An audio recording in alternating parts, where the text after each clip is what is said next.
Good evening. Welcome to India Decides. I'm Vishnu Shom. A huge day tomorrow. The state set for the 6th phase of the 7-phase election. 58 Lok Sabha constituencies, 8 states and a union territory vote tomorrow. And by this time tomorrow, 90% of Lok Sabha elections of 2024 would be over, and the focus would then shift to the last phase on 1st of June. So on the show tonight, we do a deep dive into the data to get a sense of what's really at stake in the 6th phase. We also have reporters in each and every state that is going to polls, from Uttar Pradesh to Bihar to Delhi, each and every place, to Bengal as well.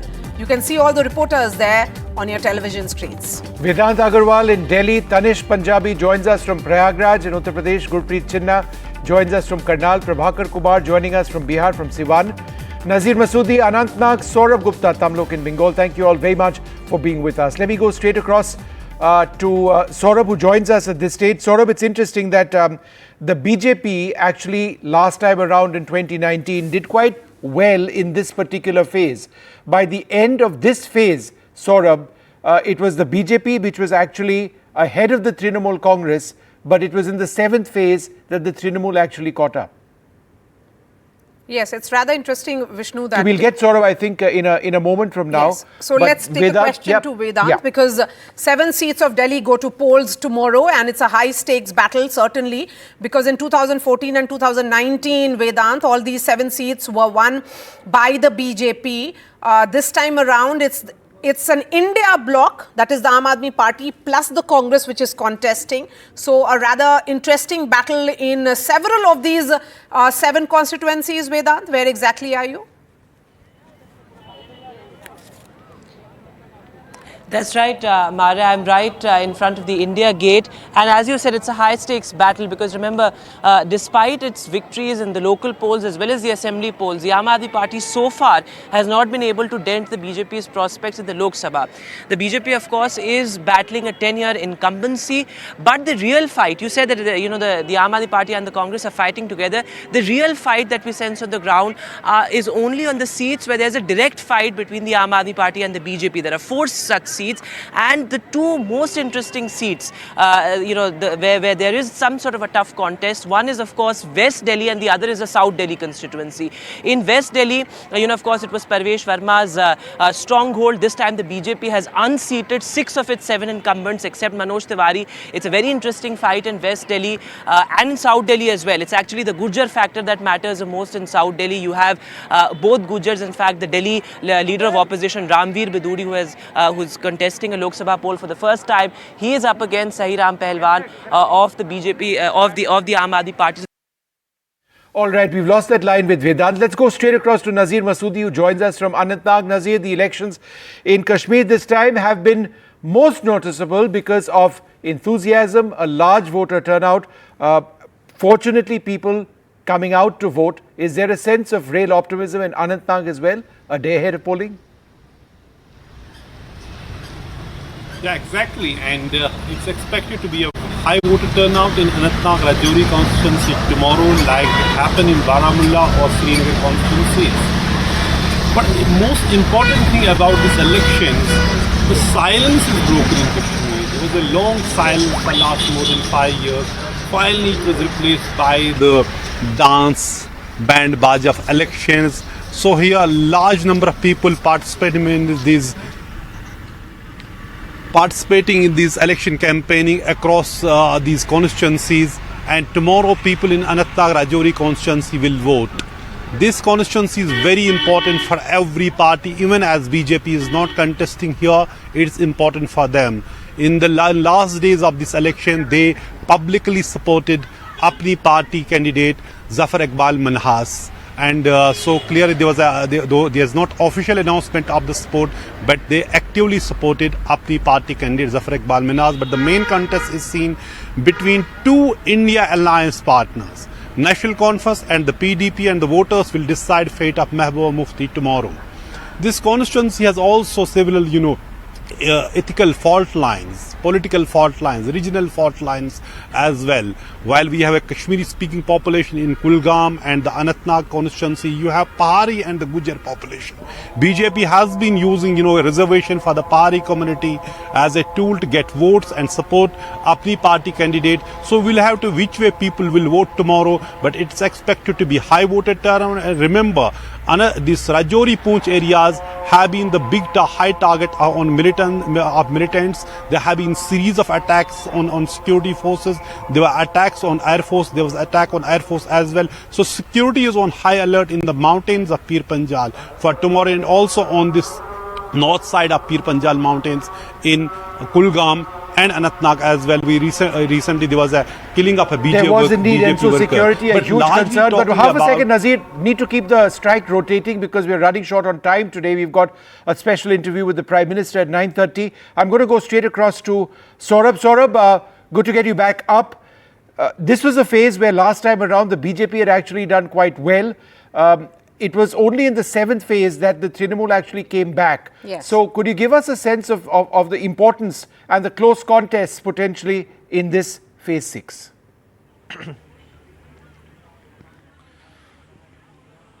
Well, one can certainly expect a few upsets, and I say that because obviously for the Trinamool, there are 2 seats that are going to be extremely difficult, and that is Kathi and Tumluk, Shubhendu Adhikari's home ground. Those were in the Trinamool kitty last time. This time, one doesn't know. Obviously, Shubhendu Adhikari has hopped over to the BJP, and in all likelihood, he's absolutely sure of going to be able to defend Kathi. In Tumluk, what we understand is that there's a bit of a fight. But again, these are seats that there is a fight in. Ghatal, of course, is a seat that the Trinamool is confident about. There are other seats like Medipur. Dilip Ghosh won last time. This time they've changed the candidate.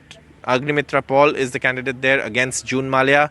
Then you have the seats of Jangol Mahal, Jhargram, and all of these seats. And these are seats where it could go either way. So this is a phase where this time a lot of people and the tribal belts of Purulia, Bakura, Bishnupur are all voting this time. And after this, you have only Kolkata and surrounding areas left.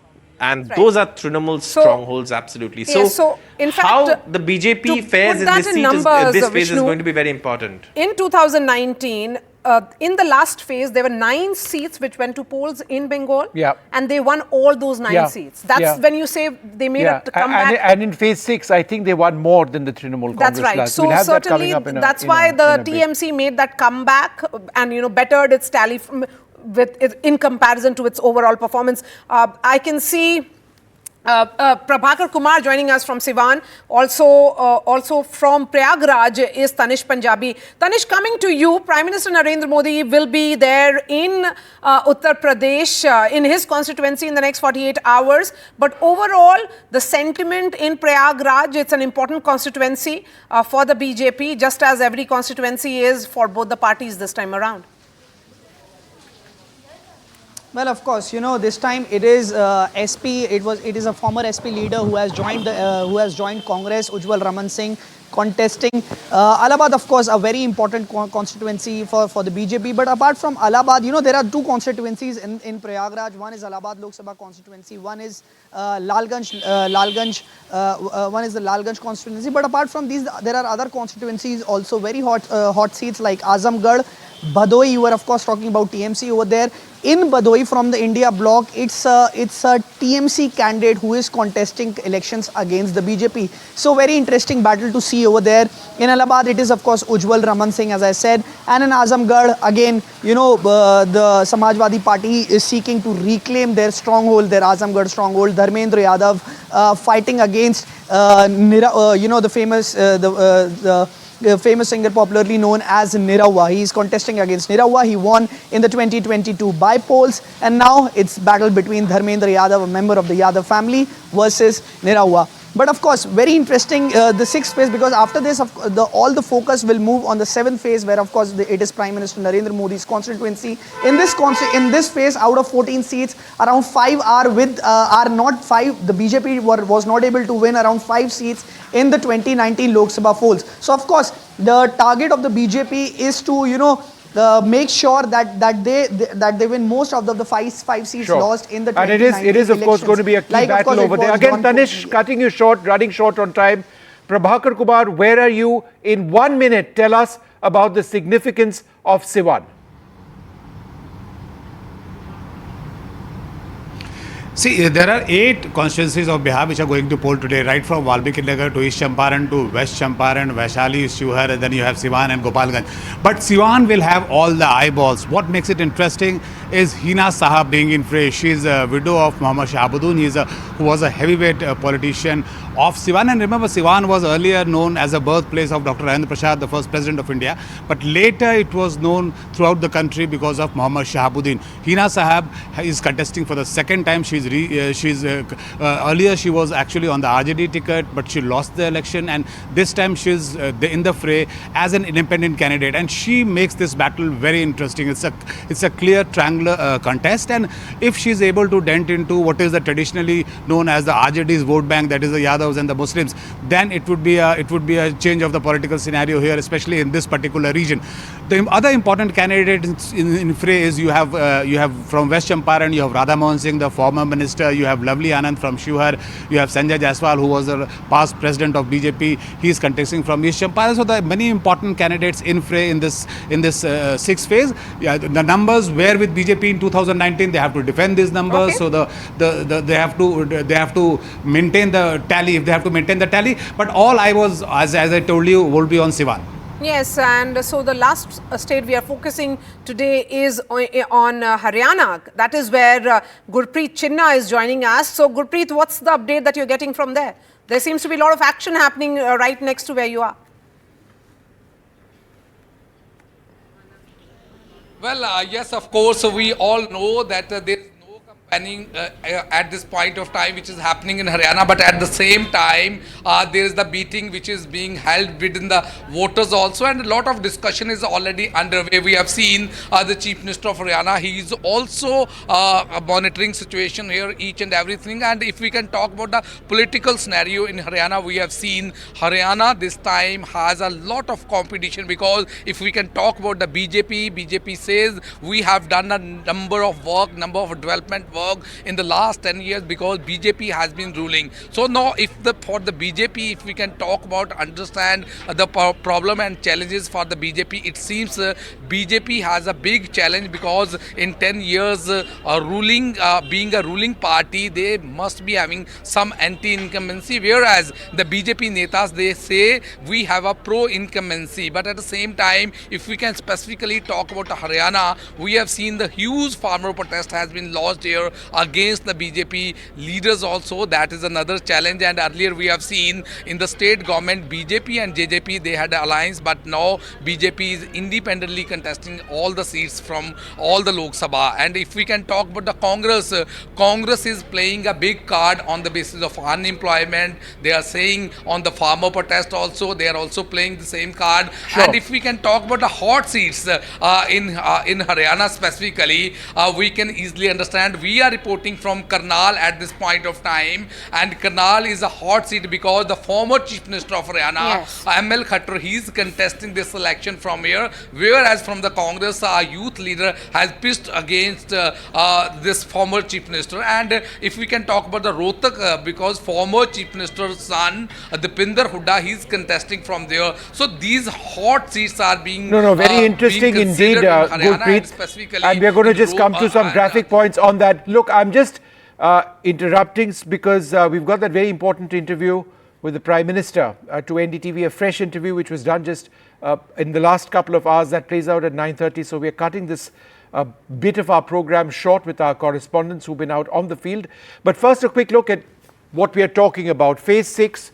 What happened in 2019 last time around? Let's bring up graphic A, the first set of graphics. We're going to try and go across most of the states. So in terms of results, the BJP won 40 seats here last time of the 45 that the NDA did. The India Alliance, 5, of which the Congress 0, and there were 4 BSP wins last time around. The other parties winning a total of 8. 4 of those 8 were for the BSP.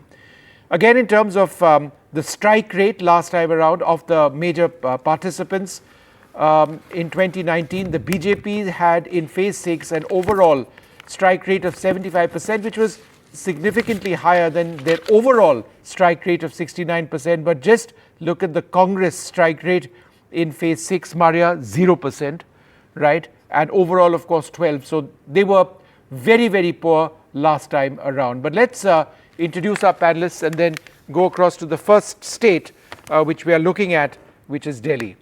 Neerja Chaudhary is joining us live. You also have Amitabh Tiwari. Neerja, in this phase, because by this time tomorrow, as I said, 90% of elections would be over. 7 seats in Delhi and 10 seats of Haryana. Is that what you will be watching out for? You know, of course, while we continue to keep the spotlight on the 3 crucial states of Uttar Pradesh, Bihar and Bengal. Absolutely. The BJP will be defending its performance in Uttar Pradesh, Bihar, and also Haryana and Delhi. That's where the opposition is expected to make a dent. Haryana is the most interesting one, because if you go around, you see in at least 6 or 7 constituencies, there's a real takkar. And people say that the opposition might just even win 5 of those 10 that the BJP got last time, 10 out of 10.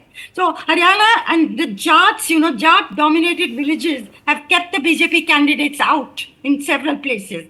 So it's very interesting. Whereas I saw Jat dissatisfaction in Uttar Pradesh, some parts of Uttar Pradesh, there was Jat anger visible in Haryana. Okay. So you're right. Delhi, Haryana are really to be watched. And of course, Delhi, because Arvind Kejriwal has, after being released for a period, has been campaigning very hard. Also, certain constituencies like northeast of Delhi. Yes. Watching with interest, New Delhi, where Bansuri Swaraj is there, and Manoj Tiwari versus Kanhaiya Kumar, as I say, in Northeast Delhi. Those are the interesting contests. Sure. Let's just take a look at Delhi itself. 7 seats, remember, in 2004. We're just going to run through what happened here in the past. 7 seats. 2004, the Congress was the dominant force over here in Delhi politics with a vote share of 55%. That went up, in fact, in 2009, right? It dropped to 0 in 2014 and 2019. Let's take a look at the BJP and then the Aam Aadmi Party as well. The BJP has really gained in the Lok Sabha at the cost, certainly, of the Congress Party in 2014 and 2019, 7 of 7 for the BJP. That's a hard task to keep defending, and it needs to be mentioned that this is in stark contrast to what we see in the assembly. So let's take a look at the Aam Aadmi Party, which is such a dominant player when it comes to the assembly here in Delhi, but their vote share in 2019 was just 18%, far less than what they had in 2014. And in terms of seats, the Aam Aadmi Party hasn't won Lok Sabha seats from Delhi. Many would have expected that, being such a strong local player, they would, but that's not been the case. And to make the point, let's just go across to the next set of graphics where we can actually, and this, Maria, is actually interesting. These are bellwether statistics.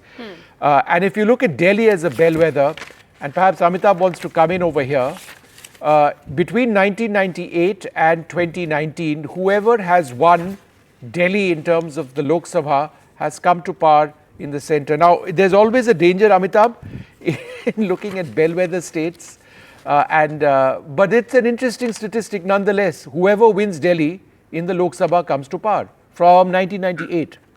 1998, long even time. Haryana from 1999.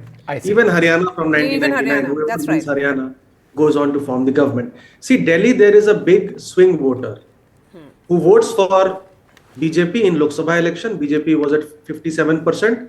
It falls to 39% in Vidhan Sabha election. Aam Aadmi Party, which is at 18% in Lok Sabha, increases to 54% in Vidhan Sabha. What does this mean? It means that there is a significant chunk of swing voters, 36%, who are not aligned to any political party. And these are the voters which Aam Aadmi Party is keeping an eye on. However, even if you add Congress and Aam Aadmi Party vote share, they would still be trailing by 16%, which is a huge lead on the basis of 2019 numbers. So it all depends upon whether the arrest of Kejriwal has generated some sympathy and they are able to hold on to this 36% vote, which has swung from BJP towards Aam Aadmi Party in the Vidhan Sabha election. Okay, so let's put the spotlight on Bengal now, because voting in 33 constituencies is over, and now it's the remaining seats which are left. So just look at the numbers. But this is a really interesting one, Maria. You know, when it says last phase is the 7th phase, we haven't hit that as yet. In the first 6 phases of 2019, the Trinamool 13, look at the scorecard, the BJP 18. So they did better than the BJP wiped out in the last phase. Otherwise, they were way ahead of the Trinamool Congress at this stage. Yes, so that's the reason why this kind of focus that we are seeing, Nirja, the push that is coming in from the BJP in this last phase, because that's very crucial. Absolutely. That's where they hope to mop up and increase their tally of 2019. It's what they do in this phase.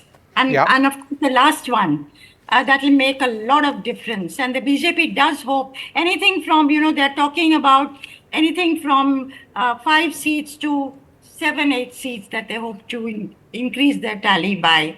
So yes, Bengal is very critical. Odisha is also critical, but Bengal is very critical also. We'll come to Odisha in a moment, but just to carry on with this particular point of Bengal and phase 6, if we bring up graphic 8, what happened last time around, this was an area the phase 6, the 6th phase, and all the constituencies over here were where the BJP did better than the Trinamool Congress, right? 5-3, the BJP had vote percentage of 44.7, the Trinamool of 43.4. Again, Congress left others, disastrous performance last time around. So again, the BJP, given their poor performance in the last phase, Amitabh, would want to win seats in the last phase, but certainly hold on to these and perhaps make a breakthrough if they are going to get anywhere in Bengal. This is clearly a maintained phase. If you add the 2 seats which the Adhikari family won on tickets of TMC, BJP actually won 7 out of 8. And if you see the margins are very thin, less than 1% difference in vote share. So this is a high stake battle for BJP. We've already seen violence in Nandigram. This is an area where Suvendu Adhikari holds significant influence, the Jungle Mile area. And here the BJP hopes to retain its 2019 performance and also win the seats which Adhikari family won on TMC tickets. Shifting focus now to Odisha, very important state, because as we have been saying that it is the eastern India which the BJP sees as a potential catchment region for the losses they may make in central and northern India. 6 Lok Sabha seats and 42 assembly seats are polling in 6th phase, which is tomorrow. So if we were to look at this data, Vishnu, 20 Just look at, this is one of those states, one of the few states in the country where you've got a regional player which is absolutely massive. And completely dominant. And completely dominant. And not just, and the simultaneous assembly elections also taking place, but not just at the level of the Lok Sabha, also in the level of the assembly, and that's the BJD. 20 seats in 2014, 12 seats in 2019. But yes, the BJP did go up from 1 to 8. So they are certainly a rival of the BJP. The BJP and the BJD have had, well, at a certain phase, the word alliance was used. But then that changed, the dynamics changed somewhat. They are contesting against each other this time around. I think for the BJD, and Nija come in on this, it's Naveen Patnaik and the legacy of the Patnaiks in Odisha, which counts for so much as far as that BJD vote is concerned. Is Naveen Patnaik as strong a leader as he once was? Well, his presence is there still, and his he is a figurehead. But from all accounts, his aide, V.K. Pandian, who's now jumped into politics, has been a force behind the throne. And of course, this Pranab Prakash Das, called Bobby, he is fighting Dharmendra Pradhan in Sambalpur. He is the 3rd most powerful man in the hierarchy of the BJD. So these are very interesting contests. Sambalpur, Dharmendra Pradhan seen as a future chief minister of Odisha if BJP were to come to power there. And of course, Sambit Patra is trying again. That's in Puri. That's also a very interesting contest that's shaping up. So Odisha too is very, very interesting at the moment. And given the kind of campaign that was built by the BJP here, first they thought that there could be an alliance, then they decided to not go for an alliance because they understood that they were opposition, the principal opposition there. Why give up that space to the Congress, Amitabh? The role of V.K. Pandian, do you think he will be a figure post the elections as well? Because, you know, there is a lot of suspense around what he is. The BJP says that he's an outsider, a bureaucrat from Tamil Nadu who has come to acquire such a place of prominence in a state such as Odisha. See, I think this narrative of BJP is working on the ground actually. Yes. If you speak to locals Outsider. there. Because he is an outsider, number one. He is an extrovert, whereas Odia people are generally introvert. The amount of interviews which Naveen Patnaik would not have given in his 24-year life, this man has given in his 2.4 months of fame. So this is not taken very well by the Odia people. That's number one. Number two, BJP also feels that to do well in a Lok Sabha election here, because it's a simultaneous election, it needs to do well in Vidhan Sabha because there is a limit to the split voting which can happen, which happened last time. So they are going all out in the Vidhan Sabha elections as well. And as you know, they have put many ex-CMs and CMs in charge of various regions in Odisha because they feel that there is a chance. We'll all have to wait and see how this pans out, whether the state witnesses split voting or the BJP gets some more votes or seats in the Lok Sabha and BJD continues to win in Bihar. But on this entire insider-outsider in Odisha politics point, if you recall, Amitabh, years and years back, when Naveen Patnaik made that political plunge, he was seen to be an outsider despite the family legacy. Where has he come from? How is he going to fit in? And my God, he fit in. Yeah. I mean, he's been such a dominant force. So here there's no, the lineage is not there. So there is a difference between... Yeah, absolutely. Yeah, Biju Patnaik's legacy being taken forward by his son and... you know, a complete outsider in Mr. Pandian. Amitabh and... Yes, please, go ahead, ma'am. I said, no, he didn't speak Odia either. Oh, that's right. That's right. He didn't speak Odia either. He didn't speak Odia either. Well, look, I'd like to thank you both very much for being with us. We've got a very special interview coming up in the next couple of minutes. I think the biggest newsmaker in the country typically is Narendra the Prime Modi. Minister of India. And this is a new interview. He's spoken to us today. That comes up. Lots of news points coming out of that. You stay tuned.